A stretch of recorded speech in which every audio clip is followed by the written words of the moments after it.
Ave María Purísima, sin pecado concebida.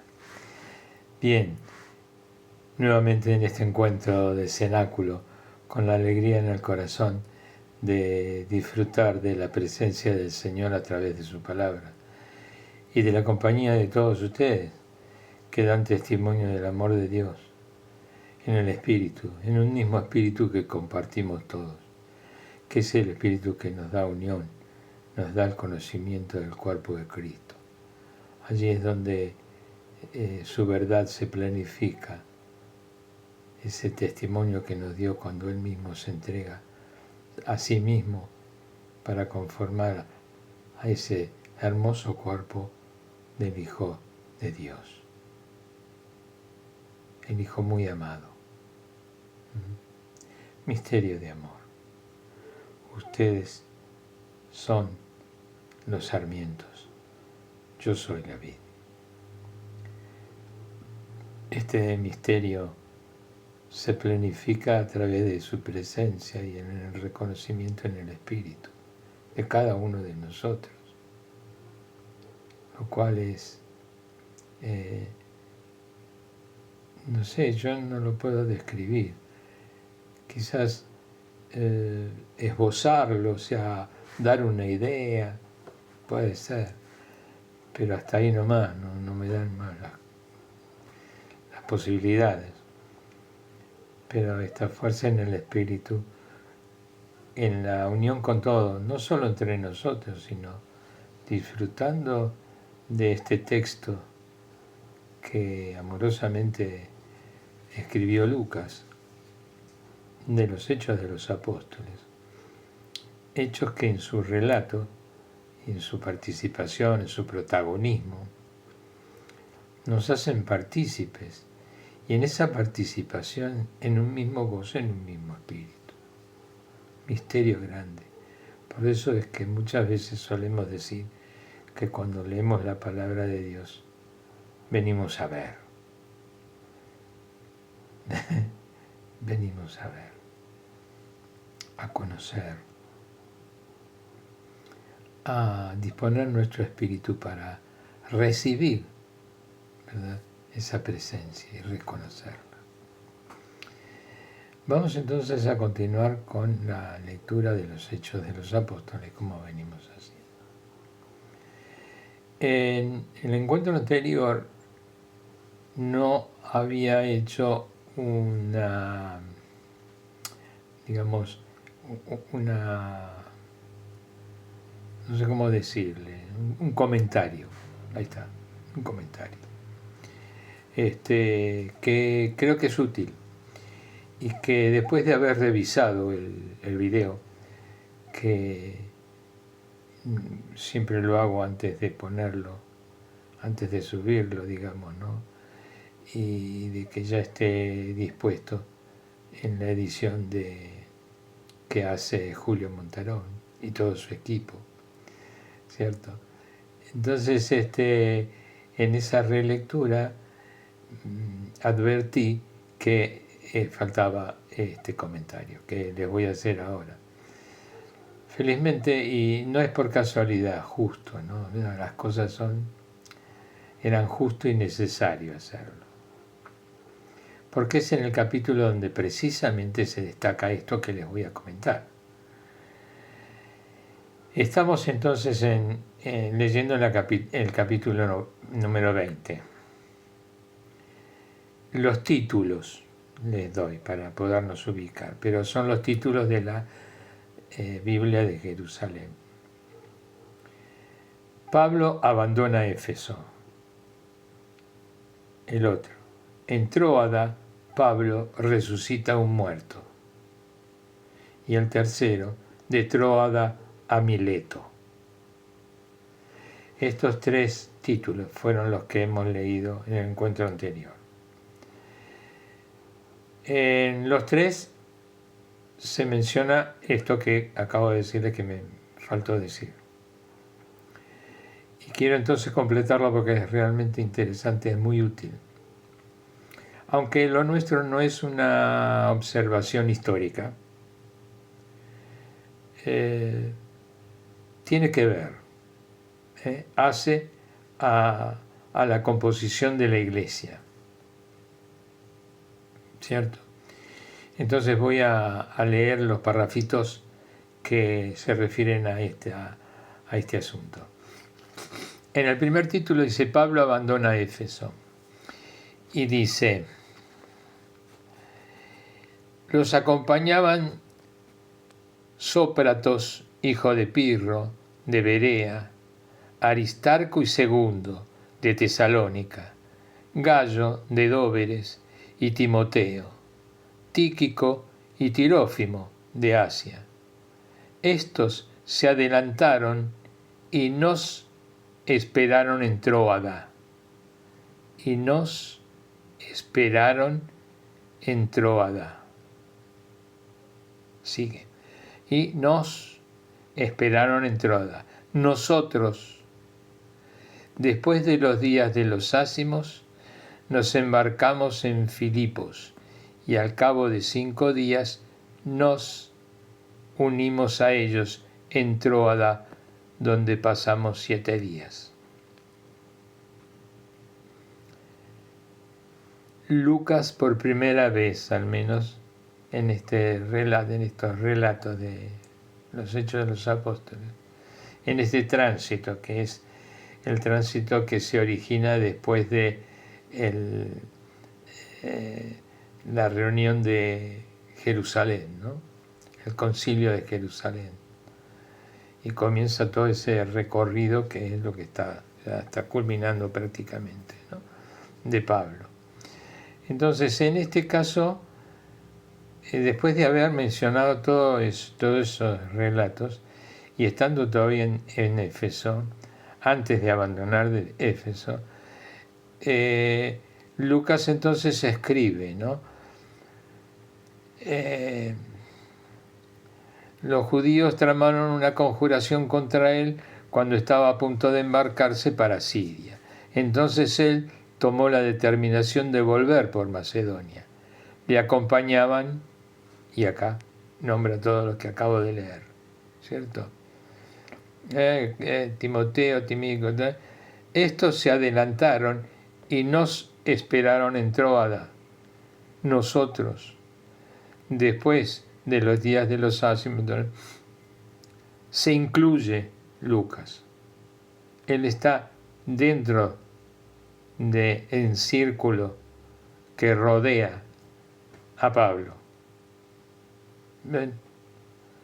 Entonces, en este momento tan crucial, porque había sido la celebración eucarística de ese primer día de la semana, que como habíamos dicho, ese primer día que así lo nombraban los judíos, porque el sábado lo consideraban el día de descanso. Entonces el primer día de la semana para ellos era el día domingo, ¿cierto? Entonces acá lo mencionan como primer día, el día que celebraban la fiesta de la celebración eucarística. Entonces, acá nos llama un poco también la atención de ver cómo en el Evangelio Jesús le había dicho a esos judíos intelectuales, a toda esa élite que lo perseguía, digamos, como acosándolo con preguntas, con objeciones y con todo ese tipo de cosas, a las cuales Jesús les respondía, ¿no es cierto? Y en una de esas era la cuestión del sábado, cuando Él les pide el reconocimiento del Espíritu y les muestra la verdad del Espíritu, de que el hombre está hecho, digamos, para su plena libertad, y eso lo decide en el Espíritu. Él dice, el hombre, el ser humano, es el que decide, y no el sábado. Entonces, no ponerse debajo de una norma o debajo de un día o de un color o de una carne o de, qué sé yo, sino vivir en el Espíritu, con el dictado de la razón y de la verdad que me da el Espíritu. Y hay en eso un reconocimiento de que no soy yo, sino que es el Espíritu el que me dice la verdad. Y yo la reconozco la reconozco, porque en primera instancia conozco al Espíritu, cosa que los judíos no. Ellos rechazan la acción del Espíritu Santo. Entonces no lo pueden reconocer. No pueden reconocerlo. ¿Entiendes? Pero esto lo había dicho Jesús bastante tiempo antes de que lo crucificaran y que resucitara. ¿Cierto? O sea que esto no es que Jesús resucita el domingo para abolir el sábado. No vino Dios a abolir nada, sino a clarificar, a dar conocimiento. ¿Cierto? Fíjese de qué manera, coincidentemente, porque la verdad es una sola, entonces no es coincidencia. De alguna manera debía ser así. Otra de los motivos de mostrar esa verdad, de su resurrección. Bueno, entonces llegamos a que estamos leyendo un texto de un relato que hace Lucas en el cual se muestra como incorporado al grupo, como miembro del círculo de los discípulos de Pablo, entre todos, ¿no? Dice, nosotros, después de los días de los ácimos, nos embarcamos en Filipos. Después de los días de los ácimos, fiesta judía, ¿sí? Una fiesta de acción de gracias. Nos embarcamos en Filipo y al cabo de 5 días nos unimos a ellos en Tróada, donde pasamos, y se incorpora, está incluido, pasamos 7 días. Después más adelante en el próximo título dice, en Tróada Pablo resucita a un muerto, ¿se acuerdan? Que se cae de la ventana. Un joven llamado Eutico estaba sentado en el borde de la ventana. Un profundo sueño le iba dominando a medida de que Pablo alargaba su discurso. Vencido por el sueño, se cayó del piso tercero abajo. Lo levantaron ya cadáver. Bajó Pablo, se echó sobre él y tomándole en sus brazos dijo, no os inquietéis, pues su alma está en él. Subió luego, partió el pan y comió. Después platicó largo tiempo hasta el amanecer. Entonces se marchó. Trajeron al muchacho vivo y se consolaron no poco. Nosotros, se vuelve a incluir Lucas, nosotros nos adelantamos a tomar la nave y partimos hacia Aso, donde habíamos de recoger a Pablo. Así lo había él determinado. Él iría por tierra. Cuando nos alcanzó en Aso, le tomamos a bordo y llegamos a Mitilene. Al día siguiente nos hicimos a la mar, se incluye también todo, ya a partir de ahora, ¿ven? Y llegamos a la altura de Quíos.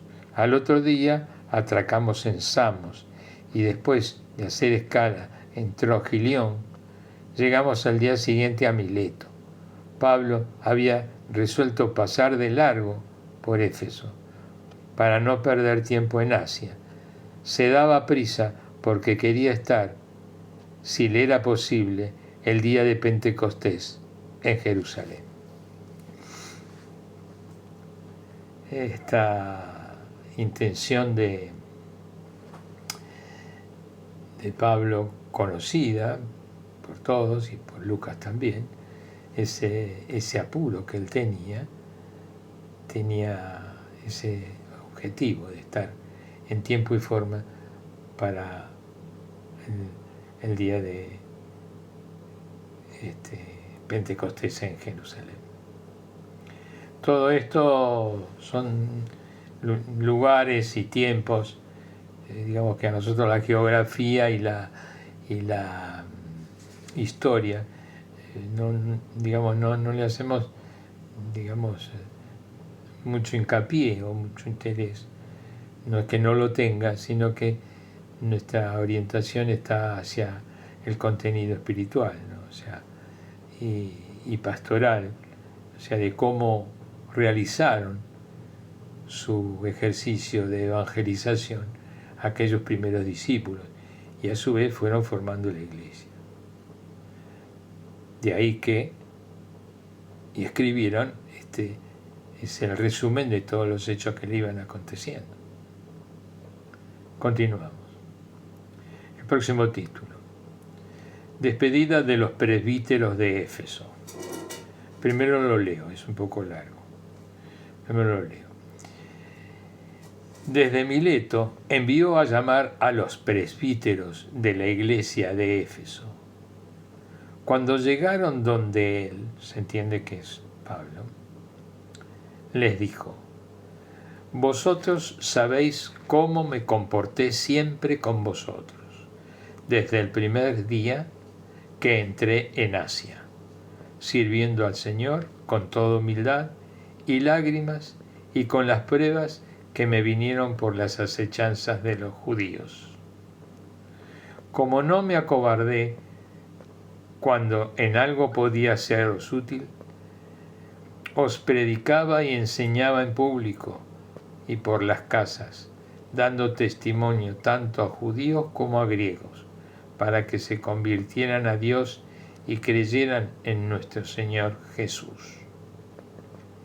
Mirad que ahora yo, encadenado en el Espíritu, me dirijo a Jerusalén, sin saber lo que allí me sucederá.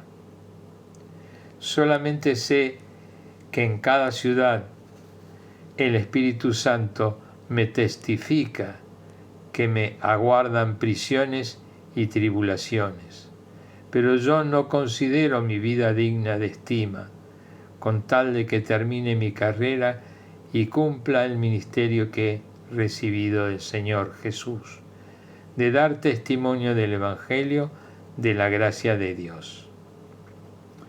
Y ahora yo sé que ya no volveréis a ver mi rostro, ninguno de vosotros, entre quienes pasé predicando el reino.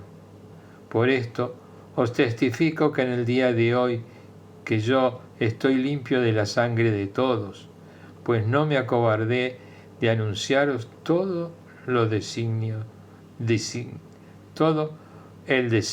Dios.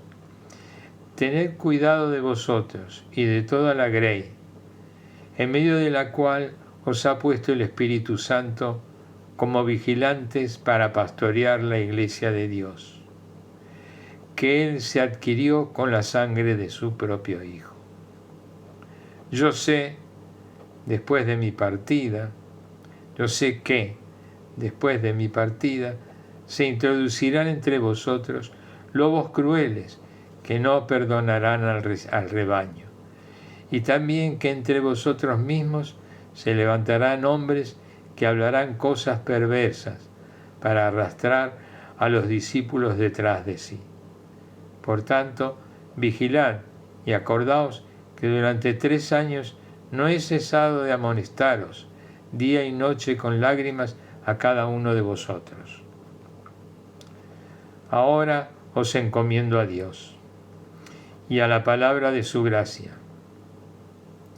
que tiene poder para construir el edificio y daros la herencia con todos los santificados. Yo de nadie codicié plata, oro o vestidos. Vosotros sabéis que estas manos proveyeron a mis necesidades y a las de mis compañeros. En todo os he enseñado que es así, trabajando como se debe socorrer a los débiles y que hay que tener presentes las palabras del Señor Jesús, que dijo: mayor felicidad hay en dar que en recibir. Dicho esto, se puso de rodillas y oró con todos ellos. Rompieron entonces todos a llorar y arrojándose al cuello de Pablo le besaban. afligidos sobre todo por lo que había dicho, que ya no volverían a ver su rostro, y fueron acompañándole hasta la nave.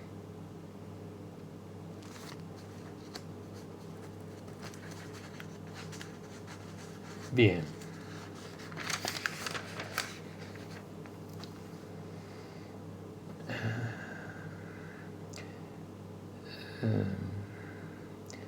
¿Qué relación tenía este hombre, ¿no? Este Pablo, con todos aquellos que también reconocían la acción del Espíritu, amaban a Dios con todo el corazón y a Jesús Cristo resucitado, que es lo que ellos mismos daban testimonio? Y en ese mismo amor lo tenían a quien verdaderamente era un testigo, precisamente de Jesús.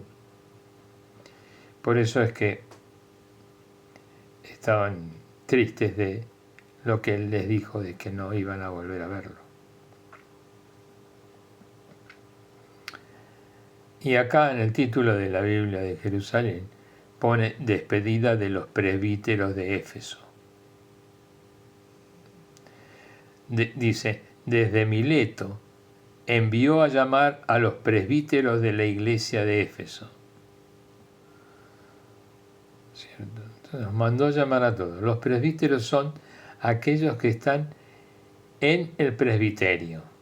El presbiterio es el territorio, por así decirlo, donde está el que preside la celebración.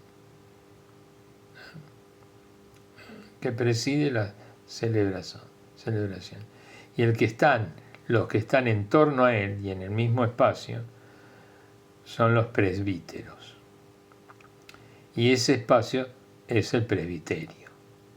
Bueno.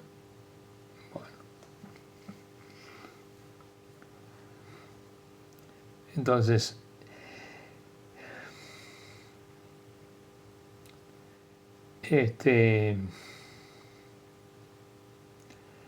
era el lugar de los que presidían de alguna manera, no solamente el único, que en este caso era Pablo, sino de todos aquellos que conformaban ese ámbito íntimo, cercano.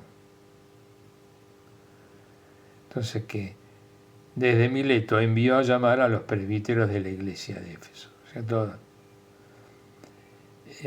Y se lo nombra a Éfeso porque era una ciudad central en Grecia, ¿no? O sea, y cultural, religiosa, en fin, todo, y que ahí había tenido mayor arraigo inicialmente y ahora también, ¿no? Cuando pasó por primera vez y ahora también. De todos aquellos que incluso fue fundando iglesias en los lugares donde pasaba, y habían quedado estas representantes de él, digamos, no de él, pero sí aquellos que continúan la labor de evangelización y que ocupaban esa cercanía en torno a él, o sea que eran presbíteros. Cuando llegaron donde él, de todos esos lados, les dijo, vosotros sabéis cómo me comporté siempre con vosotros. Se dirige a los presbíteros. Cuando llegaron donde él les dijo. Quiero interpretar de que se lo decía a los que recién habían llegado, ¿no? A los que habían llegado, a los que él había llamado, a los presbíteros. Vosotros sabéis cómo me comporté siempre con vosotros, desde el primer día que entré en Asia, sirviendo al Señor, con toda humildad y lágrimas, y con las pruebas que me vinieron por las acechanzas de los judíos. Acá el mismo Pablo los señala, otra vez como dije, ¿no? Como para identificar qué clase de gente era. No su origen, ni su patria, ni el lugar de de su cultura. No. Las acechanzas de los judíos, de los que tenían esas ideas, de los que estaban identificados como tales.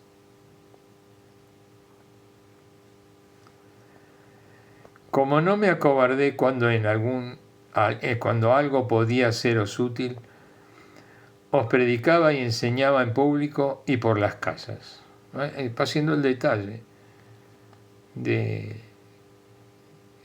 esa metodología que había aplicado él y que la había llevado a cabo y que los demás sabían que había sido así. Y que ahora lo puntualiza Lucas. Como no me acobardé cuando en algo podía seros útil, os predicaba y enseñaba en público y por las casas. Esto ha quedado en la Iglesia como un ejemplo de evangelización. El modo de evangelización, indudablemente, es el modelo de Pablo.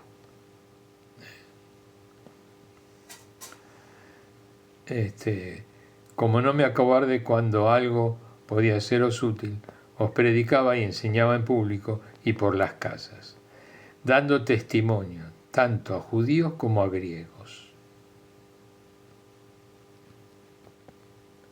O sea que él sabía su auditorio, lo conocía, y aquellos que lo conocieron a él también sabían a qué y en qué auditorio había él participado.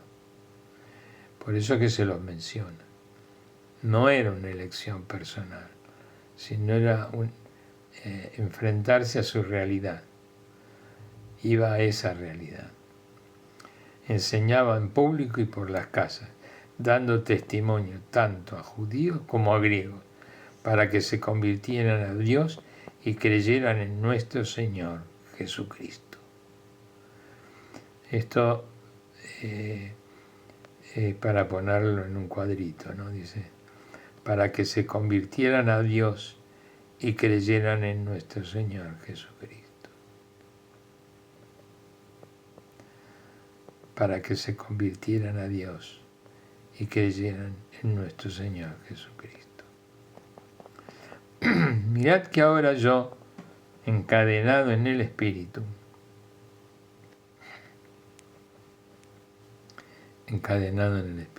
entregado, sin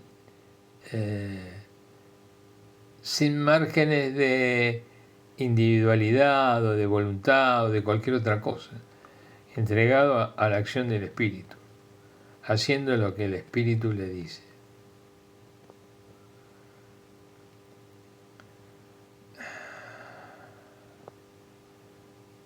Mirad que ahora yo, encadenado en el Espíritu, me dirijo a Jerusalén.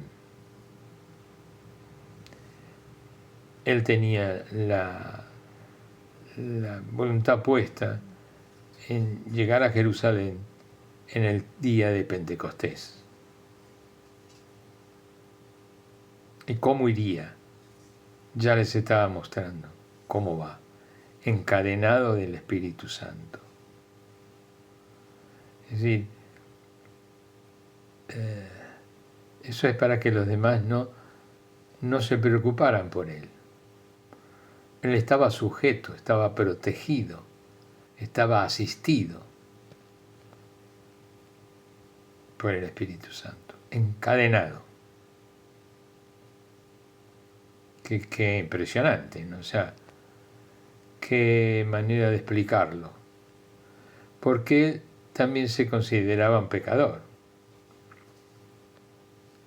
¿Sí? O sea, entregaba su libertad.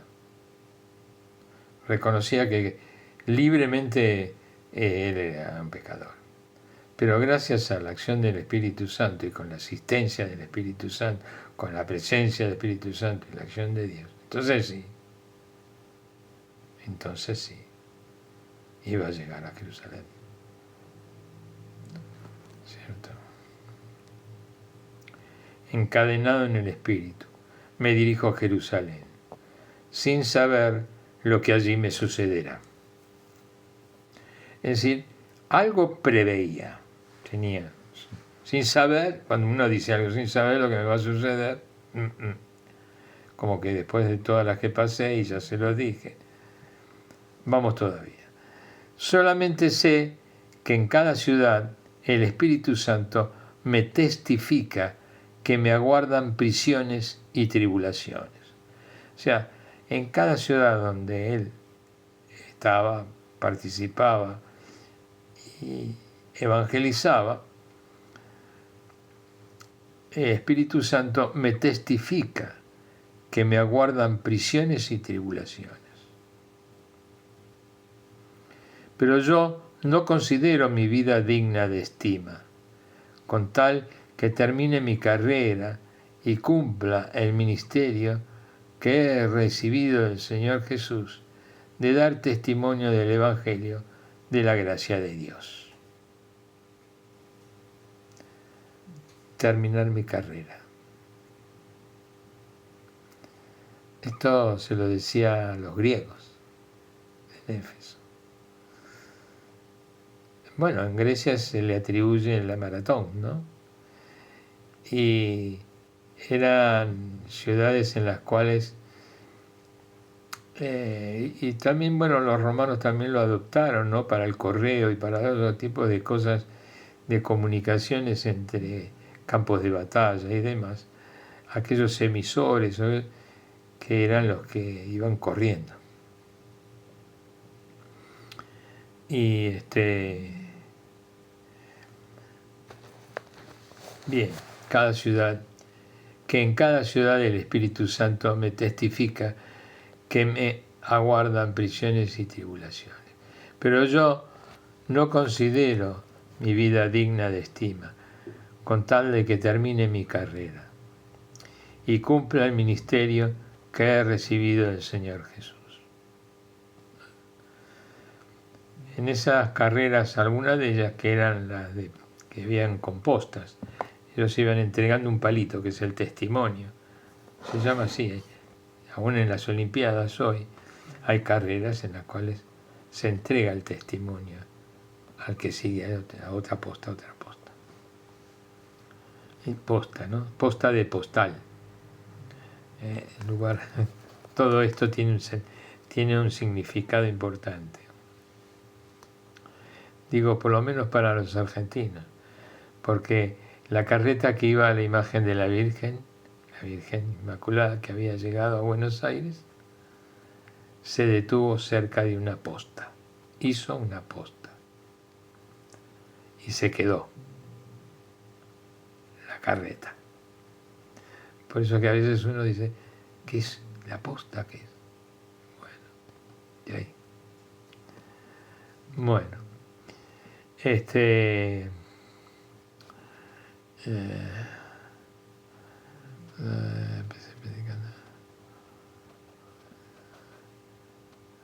bueno, voy a retomar, ¿no?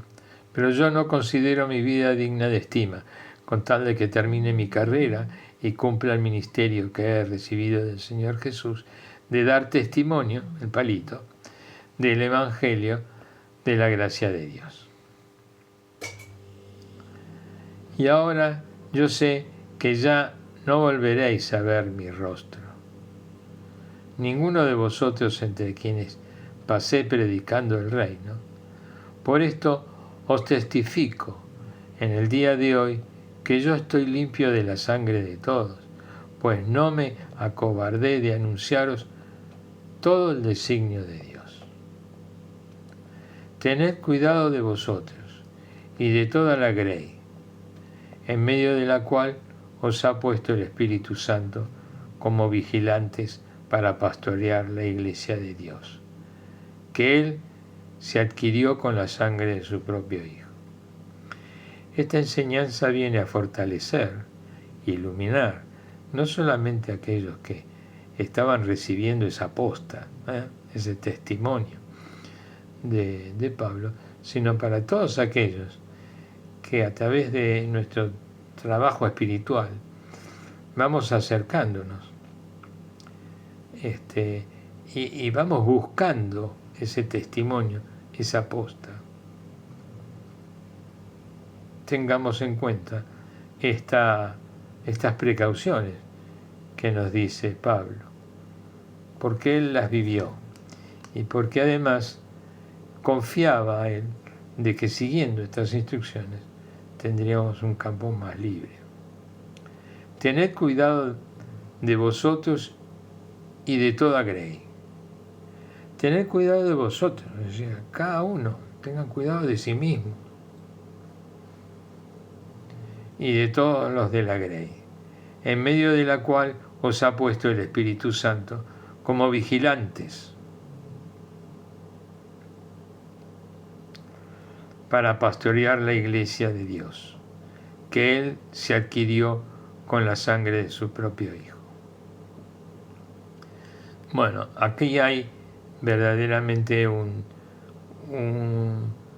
compromiso que se tiene muy en cuenta en cada uno de los ministerios que se reciben en la iglesia. Este mensaje que da Pablo. Entre otros, este parrafito, ¿no? Tened cuidado de vosotros y de toda la grey, en medio de la cual os ha puesto el Espíritu Santo como vigilantes para pastorear la iglesia de Dios, que Él se adquirió con la sangre de su propio Hijo. Esto merecería todo un tema para desarrollarlo más íntimamente, más vocacionalmente, más en compromiso, ¿cierto? Pero es un párrafo importante. Tened cuidado de vosotros y de toda la grey, en medio de la cual os ha puesto el Espíritu Santo, como vigilantes para pastorear la iglesia de Dios, que Él se adquirió con la sangre de su propio Hijo. Luego también Pablo va a dar definiciones muy importantes de la constitución de la propia iglesia, ¿no? Continúo. Yo sé que después de mi partida se introducirán entre vosotros lobos crueles que no perdonarán el rebaño, y también que de entre vosotros mismos se levantarán hombres que hablarán cosas perversas para arrastrar a los discípulos detrás de sí.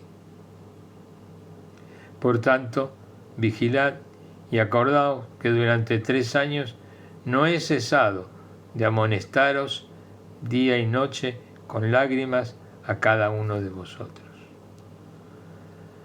Amonestaros es llamarles la atención. O sea, no es castigo, es llamarles la atención, avivarlos. Cuando te llaman la atención, lo que te piden precisamente es eso, te llaman. Mirá. Te llaman la atención para que atiendas, para que le pongas atención. Por ahí algo que se te está pasando, lo tenés delante pero no lo ves. Bueno, viene alguien y te dice, mira, presta atención. Mira esto. Ahora os encomiendo, continúo. Ahora os encomiendo a Dios y a la palabra de su gracia.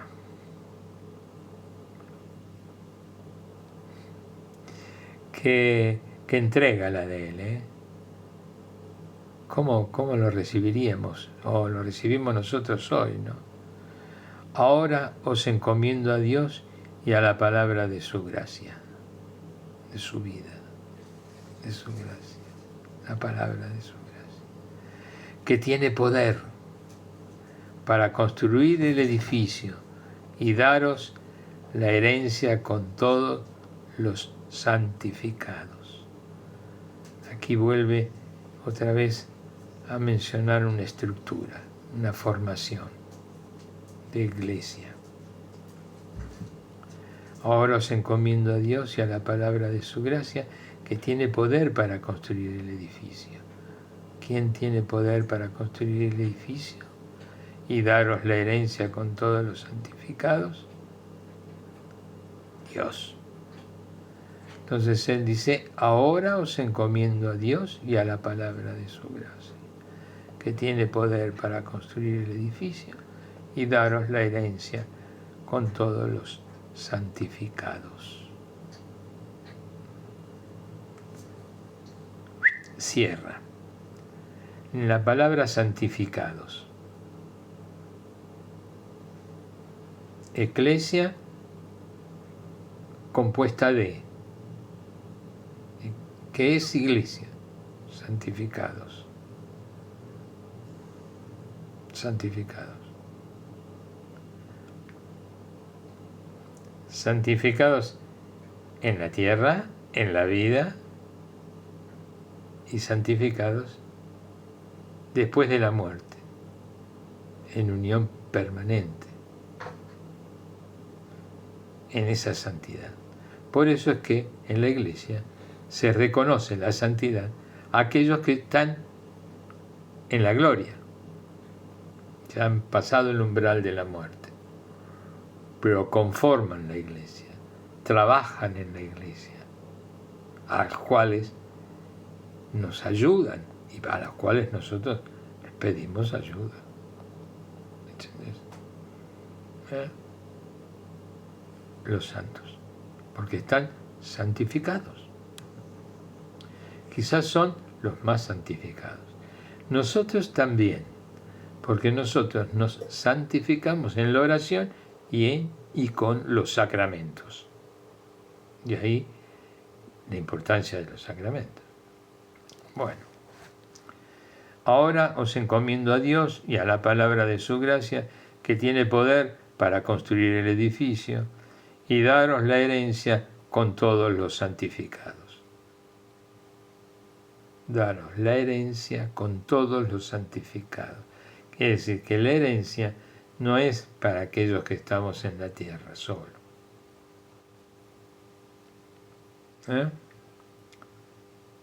Sino que esa herencia la recibimos todos, tanto en la tierra como después de muertos, en el cielo, en la vida eterna.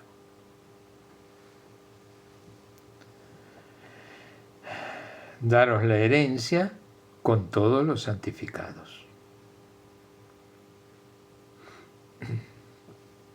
Por ser criaturas creadas por Dios, por ser criaturas creadas por Dios. Primer momento, la expresión del amor de Dios da la vida. La concepción es algo maravilloso, es una cosa de Dios grandiosa. En el momento que nos da la vida, nos da el ser, nos da de sí, nos da con su espíritu. Después, en el tiempo, cuando ya nos volvemos viejitos, empezamos a pensar en la vida eterna. Un poco tarde, pero bueno, más vale tarde que nunca. La vida eterna, ¿ves? Es grandioso. Por eso es que dice, y daros la herencia con todos los santificados. Allá vamos, con la misma voluntad de hacer su voluntad y de lograr esa santificación. Y entonces la tarea de los santos es santificar. Bueno, santificar en el sentido de evangelizar, de dar a conocer el amor de Dios y todo lo demás, pero el que verdaderamente santifica es la acción de la gracia, digamos, no me vaya yo a equivocar, solamente Dios da la gracia, yo no, pero bueno. Yo de nadie codicié plata, continúa haciéndose un mea culpa, ¿no?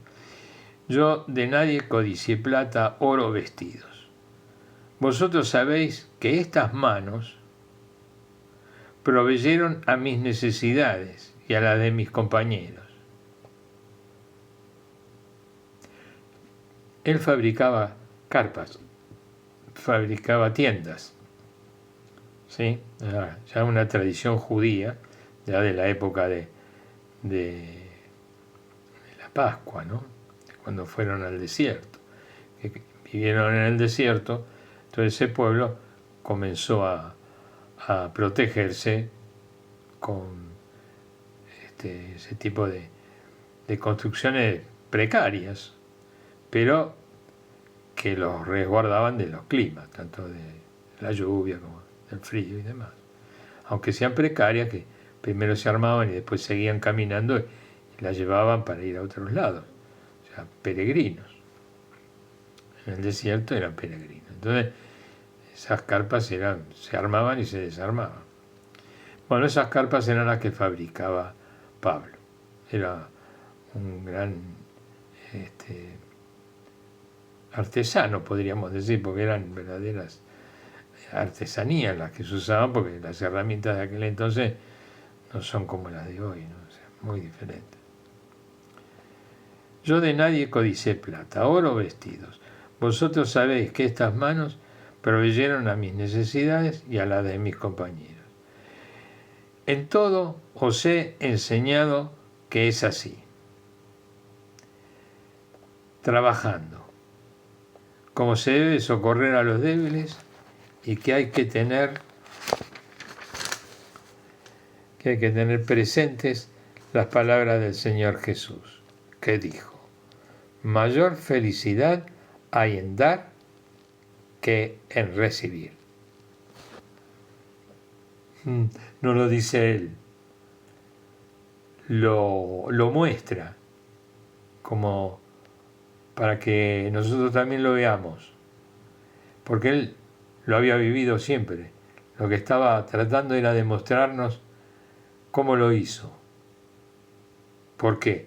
Porque su objetivo precisamente estaba fundado en lo que Dios dijo, que era que la mayor felicidad está en dar más que en recibir. Amor es dar. 3 palabras que resumen el significado de la palabra amor, que es amor. Amor es dar. Bueno, presente las palabras del Señor Jesús, que dijo: mayor felicidad hay en dar que en recibir. Hay muchas frases, ¿no? El que da siempre tiene, eso es otra frase. Siempre tiene, porque siempre da. El que da tiene que tener, porque si no, no puede dar. ¿Sí? Bueno, mayor felicidad es en dar que en recibir. Adhiero plenamente, bueno, no que lo diga yo, pero es absolutamente cierto. Cuando veo las definiciones de los políticos que arman estructuras de poder, incluso de actividades sociales, ya que se vanaglorian de ser los que tienen el poder público y dominan a toda la sociedad, tienen también estos grandes errores de decir que está prohibido dar, no se debe dar. Chao. Cuando vos escuchás esta palabra, vos decís: este tipo está de la cabeza. No puede progresar nunca. Nunca puede progresar. Porque aún no reconociendo el espíritu del amor, que es dar, ¿cierto? En el ejercicio matemático, en el ejercicio práctico de la economía, el que da siempre tiene en la economía. Y el ejemplo práctico del que da y siempre tiene es el pueblo elegido por Dios, que es el pueblo judío. El pueblo judío tiene no solamente la tradición del diezmo, esa exigencia de alguna manera, sino del compartir en comunidad. de dar en comunidad, de dar. Entre ellos, claro, ¿sí? En este caso es entre ellos, ¿sí? Yo no hago distinción, puedo hacerlo contra quien... Lo tuyo lo puedes entregar a quien quiera, no tengo problema. No hago objeción a eso. Lo que quiero decir que el que da siempre tiene. Y bueno, ustedes verán cómo ese pueblo siempre tiene. Y muchas veces lo vemos y dicen, ¿cuánto tienen estos? Y porque claro, ahí está. Pero no es solamente en ese secreto, en el dar el diezmo y obligarse a dar, sino en el perdón. Esa economía grandiosa que tienen se retroalimenta cuando perdonan las deudas. Y porque perdonan las deudas, curiosamente, que es una manera de dar. Entonces siempre tienen. Cierra, esa ecuación cierra. Y cierra hasta el punto de que vemos que un pueblo que tenga ese dominio económico y de armas, ¿por qué es? Porque tiene un ahorro interno muy grande. Se retroalimenta. Es así. Bueno, en otros ambientes políticos no resulta porque, primero, no hay perdón, ¿cierto? Lo cual ya no se puede porque no cierra la ecuación. Que esto es, digamos, un punto básico, sino que hay ambición. Entonces hay robo. ¿Sí? Se saca. No se da, se saca. Si se entiende que robar es sacar.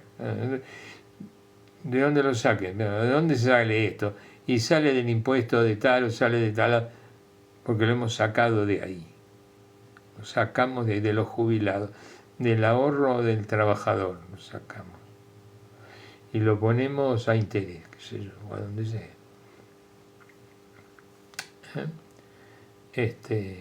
Bueno, cuando hay saqueo, cuando hay que sacás, cuando hay robo, no puede haber prosperidad.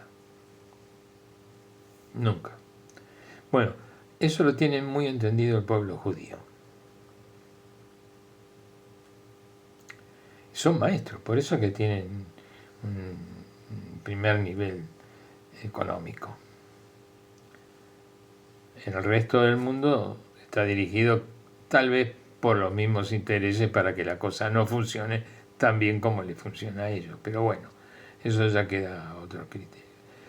El comentario es simplemente el siguiente, que el que da siempre tiene. Y eso es verdad.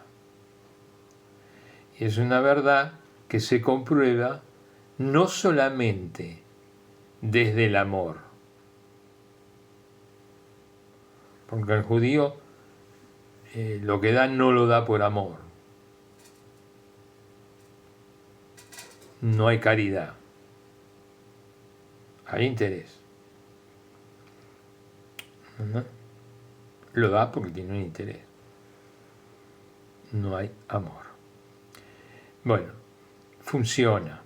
Aún no habiendo amor, esa economía funciona. Por eso es que lo dicho por Jesús tiene la razón. Dijo, mayor felicidad hay en dar que en recibir. Sea de la forma que vayas a dar. Si te hace feliz espiritualmente el dar porque le das a uno que lo necesita, o lo das porque vas a tener utilidad, te da felicidad. ¿Entendés? Estás invirtiendo, estás ganando. ¿Hay felicidad? Sí. ¿Entonces tiene razón? Sí, tiene razón. Está bien dicho.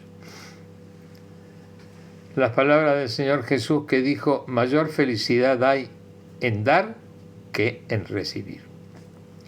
Dicho esto, se puso de rodillas y oró con todos ellos. Rompieron entonces todos a llorar, y arrojándose al cuello de Pablo le besaban, afligidos sobre todo por lo que había dicho, que ya no volverían a ver su rostro, y fueron acompañándole hasta la nave. Se puso de rodillas y oró. Maestro, lo que hace Jesús, lo hace el discípulo.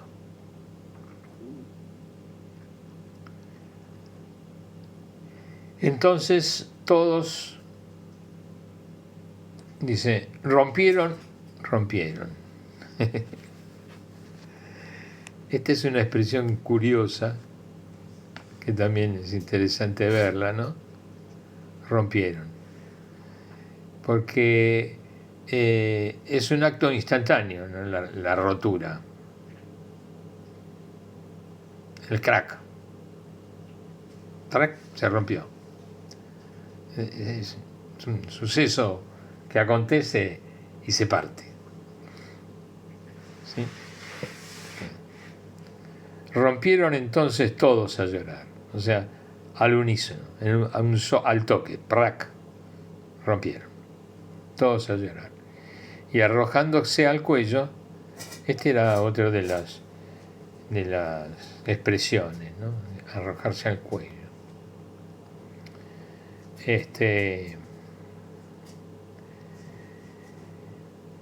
Y lo besaban y lo abrazaban, afligidos sobre todo por lo que había dicho, que ya no volverían a ver su rostro. Y fueron acompañándole a la nave. Bueno, hasta aquí llega nuestra visita, nuestro video de alguna manera, ¿no? O sea, que hemos estado viendo la palabra de Jesús en este relato fantástico, hermoso, que nos hace compartir con ellos todos esos trayectos, esos ambientes, todo lo que hemos estado viendo y viviendo con ellos. Gracias muy grande a todos por este encuentro y pedirle al Señor que volvernos a unir siempre con Él, con su Espíritu, en su palabra, en acción de gracias y orando especialmente por toda la Iglesia. Amén. Ave María Purísima, sin pecado concebida.